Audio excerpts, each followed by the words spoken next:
protests and the convoys and the blockades. Text 0868 104 106 on that one. A quick one from John O'Donovan. John, good morning.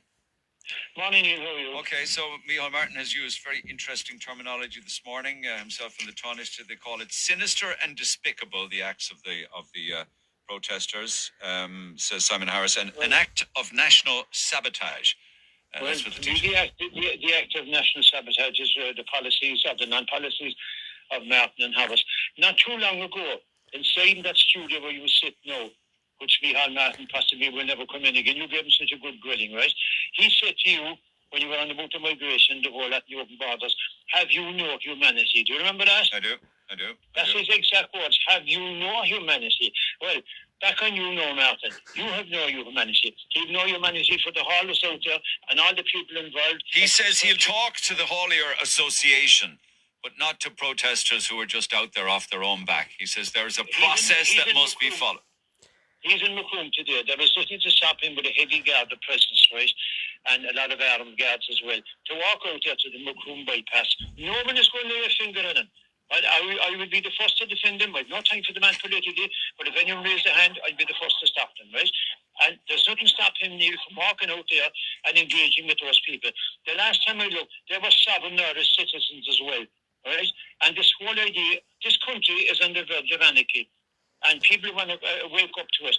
Bringing in the army, what kind of a signal is that going to send? Well, you tell me, what signal does that send? It's I can't remember this before. There was no army brought in for the water protest, was there? This is a... No, there was not. No, and if there was, Jesus, I'd hell with the... This is a first. What I'm afraid of now with the army coming in, and maybe the public order unit as well, that lives are going to be lost here. Because people are fully entrenched here in this protest, right? And I reckon everyone around the country now that there's any time at all should support these protests, Neil, right? Because what needs to happen, Micheal Martin... well, in fairness, I mean, you'd support a protest 2 flies going up in a wall. Now, I mean that in the nicest possible way. I'm very careful who I give my allegiance and my trust to all this. The water protest is a big one, the pro-life was another one. But how come in Poland...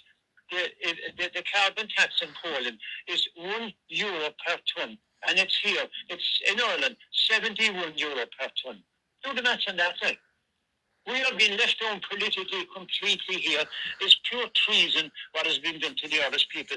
And this is the catalyst that has blown this thing by the party. This has been coming for quite a while with the housing, the migration, the World Health Service, 101 other things.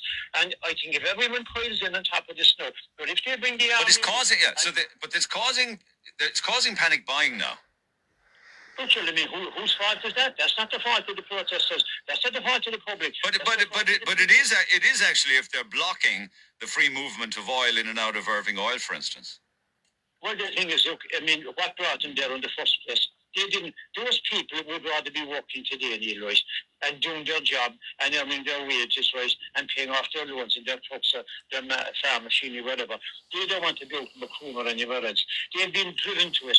And bringing the army in is not the answer because this will entrench it even more, especially if people end up getting injured. All right, much obliged. I don't want to see a politician in them. I don't want to see a protester. I don't want to see a guard. I don't want to see a member of the army. But something will happen if this policy is pursued. Okay, thanks, John. As always, I talked to Albert DC in a second. Petrol station in Ladiesbridge blockaded this morning. I just drove another one. Drove from Killavullen in Cork to Kilcorn in Limerick. This morning, not far from Foynes. Every petrol station along the way, Ballyhay, Charleville, O'Rourke's Cross, had queues and queues at the pumps, and many of the petrol stations had already run out of fuel, including Kildymo in Limerick. So you see the knock-on effects of this. Firstly, it was rationing, and now it has been an actual, 3 things. Rationing, then a shortage, then queues, and running out. Text 0868 104 106. You're possibly listening to me right now. Some of you in a queue for a petrol station, somebody. Text 0868 104 106.